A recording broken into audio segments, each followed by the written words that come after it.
जय हिंद दोस्तों आज की इस वीडियो में मैं आपको कोई सनसनीखेज भरी खबर या सनसनीखेज भरी कोई जानकारी नहीं देने जा रहा हूं, लेकिन जो भी जानकारी देने वाला हूं वो बहुत ही ज्यादा महत्वपूर्ण है, क्योंकि जो जानकारी मैं देने जा रहा हूं वह जो है हर किसी पेंशनर, फैमिली पेंशनर्स के जीवन में आना ही आना है। हालांकि यह एक कड़वी सच्चाई है, कोई इसको माने या ना माने। जी हाँ दोस्तों, भूतपूर्व सैनिक पेंशन भोगियों की मृत्यु पर निर्देश, कर लेना यह कार्रवाई, चेकलिस्ट जारी। जहां दोस्तों, जैसे आपको पता ही है कि यदि किसी भूतपूर्व सैनिक पेंशन भोगी की मृत्यु हो जाती है या फिर फैमिली पेंशनर की मृत्यु हो जाती है, तो उसके बाद की कार्रवाई जो है फैमिली पेंशनर्स को या उनके परिवार को या अन्य जो जानकार रिश्तेदार होते हैं उनको पता नहीं होता है। अगर थोड़ा बहुत उन्हें पता भी रहता है कि क्या कार्रवाई करनी है, तो वो यह नहीं जान पाते हैं कि हम कार्रवाई कहां से शुरू करें और कहां तक खत्म करें। केवल उनको ज्यादा से ज्यादा यह जानकारी रहती है कि फैमिली पेंशन को जो है इनिशिएट करने के लिए हमको डेथ रिपोर्ट करनी है, और इसके अलावा जो है ज्यादा जानकारी उनके पास में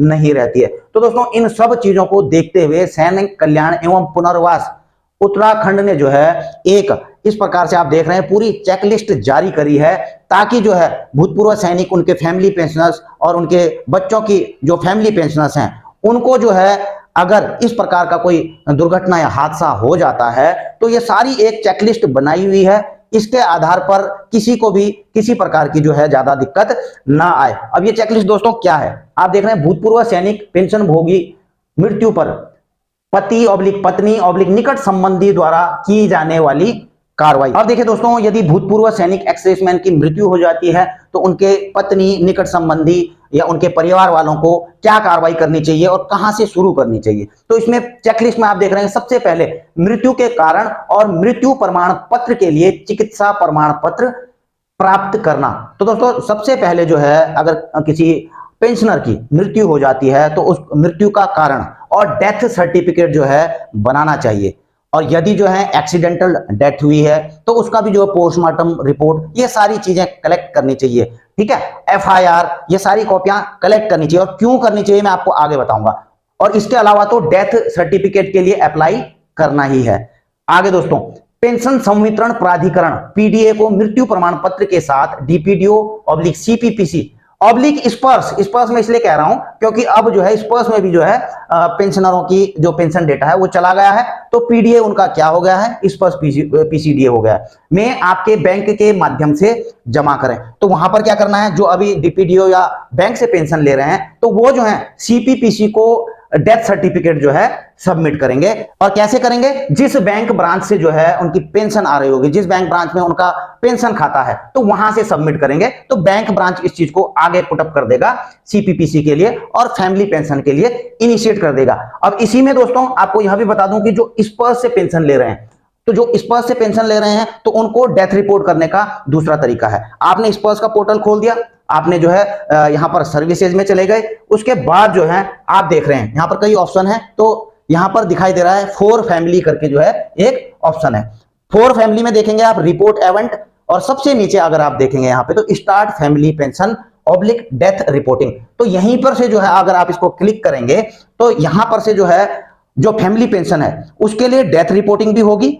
ये देखिए यहां पर जो है डेथ रिपोर्टिंग भी होगी, और इसी के साथ जो है फैमिली पेंशन को इनिशिएट करने का भी आपको सारा ऑप्शन मिल जाएगा। लेकिन दोस्तों, ये केवल उनके लिए है जो कि स्पर्श से फैमिली पेंशन ले रहे हैं। आगे देखिए दोस्तों, नंबर 3 में स्वयं बैंक शाखा में जाएं, पहचान प्रमाण पत्र, जीवन प्रमाण पत्र और मौजूदा पेंशन खाते में पेंशन शुरू करने के लिए शपथ पत्र जमा करें। जो बैंक से पेंशन ले रहे हैं तो फैमिली पेंशन को इनिशिएट करने के लिए फैमिली ने क्या करना है, अपना पहचान पत्र वहां पर देना है, जीवन प्रमाण पत्र, वहां पर लाइफ सर्टिफिकेट भी उनको देना पड़ता है। जो उनका संयुक्त खाता है, जो ज्वाइंट अकाउंट है, तो वहां पर लाइफ सर्टिफिकेट भी देंगे वो, और उसके बाद जो है उनकी फैमिली पेंशन जो है बैंक के माध्यम से शुरू हो जाएगी। और इसी प्रकार से जो स्पर्श से पेंशन ले रहे हैं तो उनको स्पर्श में इनिशिएट फैमिली पेंशन करने के बाद उनका जो है यूजर आईडी पासवर्ड आ जाता है फैमिली पेंशनर का, उसके बाद जो है वहां पर उनको जो है अपना लाइफ सर्टिफिकेट देना पड़ता है, तब जाके जो है उनकी फैमिली पेंशन शुरू होती है।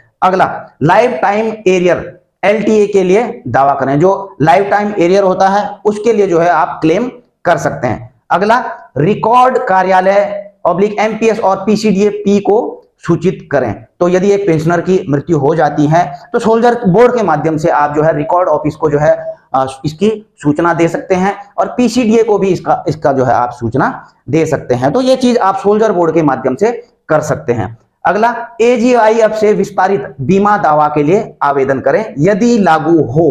तो अगर जो है एजीआईएफ के अंतर्गत उनको बीमा लागू है, लागू इसलिए कह रहा हूं दोस्तों, अभी मैं आपको बताता हूं। जैसा कि आप देख रहे हैं यहां पर, ठीक है, तो इसमें अलग अलग कैटेगरी लिखी हुई हैं कि कब कब के रिटायरमेंट है, उनको जो है एजीआईएफ की तरफ से जो है कितना बीमा लागू है। अभी जैसे 1 अप्रैल 2017 के बाद आए हैं तो जेसीओआर 5 लाख का बीमा जो है एजीआईएफ की तरफ से दिया जाता है, अधिकारी को जो है 10 लाख का दिया जाता है। तो इसमें अलग अलग डेट हैं। इस डेट पर जो भी आए हैं दोस्तों, आप देख रहे हैं कि 3 लाख भी है, 5 लाख भी है, तो आप यहां पर देख लीजिए जिस भी सन में आए हैं उसी के अकॉर्डिंग। लेकिन इसमें यह भी शर्त होती है कि या तो जो है जैसे कि यहां पर लिखा गया है कि जैसे 26 साल, यानी कि रिटायरमेंट आने के 26 साल तक यह एप्लीकेबल होगा, या फिर 75 साल तक, ठीक है। और अब कितना हो गया है 2015 के बाद से, वो हो गया है या तो जो है रिटायरमेंट के 30 साल या फिर जो है 80 साल उम्र, जो भी पहले हो जाए तब तक जो है यह कवर रहता है। जैसे कि जेसीओआर का मैंने आपको बता दिया 5 लाख और अधिकारी का 10 लाख। तो इसके लिए भी जो है एजीआईएफ का एक बॉन्ड रहता है घर पर पड़ा हुआ, उसके आधार पर जो है एजीआईएफ को जो है सूचित कर सकते हैं ताकि इसका क्लेम किया जा सके।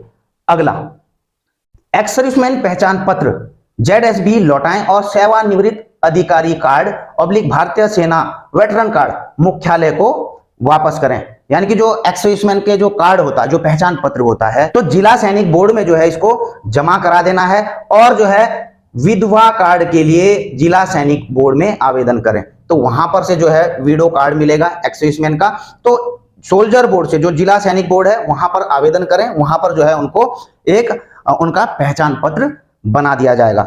एक छूट गया था, रिकॉर्ड्स / स्टेशन मुख्यालय जेसीओआर के मृत्यु अनुदान और एडीएलआर आश्रित सीएसडी के साथ सभी रैंक के लिए आवेदन करें। यानी कि जो है देखिए मृत्यु अनुदान भी मिलता है, हालांकि इसको दोस्तों कोई लेता नहीं है जहां तक मेरी नॉलेज में है। तो अगर चाहें तो स्टेशन मुख्यालय में जाकर जो है वहां पर इसके लिए एप्लीकेशन दे सकते हैं। और दूसरी चीज, जो डिपेंडेंट सीएसडी कार्ड है तो उसके लिए भी आपको जो है अब जो है आवेदन करना पड़ेगा as a primary card holder.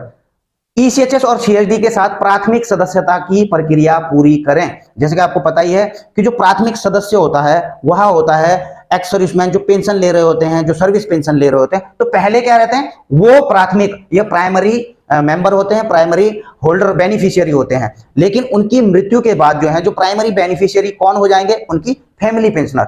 इसलिए जो है उनको जाकर के ईसीएचएस में भी और सीएसडी में भी दोनों जगह जो है इसकी जो प्रक्रिया होती है वहां पर जाकर सूचित करें और जो भी प्रक्रिया है उसको पूरा करें, ताकि जो है आपका प्राइमरी ईसीएचएस और सीएसडी का कार्ड बन सके और आपको जो है इसका फुल बेनिफिट मिल सके। प्रासंगिक दावों के लिए बीमा कंपनियों को लिखें।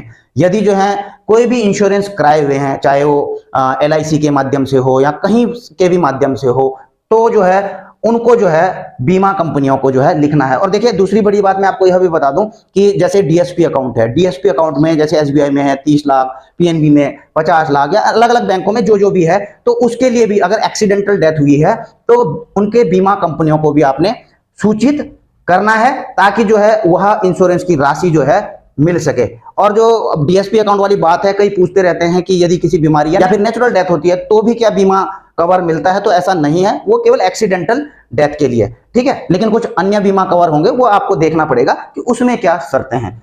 अगला, एनएसपी हथियार या किसी अन्य हथियार का निस्तारण करें यदि रखा गया हो। यदि जो है एक्स सर्विसमैन के पास कोई वेपन है लाइसेंस के साथ में, तो उसका निस्तारण करना है, ठीक है। इसके निस्तारण की प्रक्रिया जो है आप जिला सैनिक बोर्ड में जाकर के कर सकते हैं या फिर पुलिस स्टेशन। तो सबसे पहले आप जिला सैनिक बोर्ड से जो है इसके बारे में जानकारी ले सकते हैं।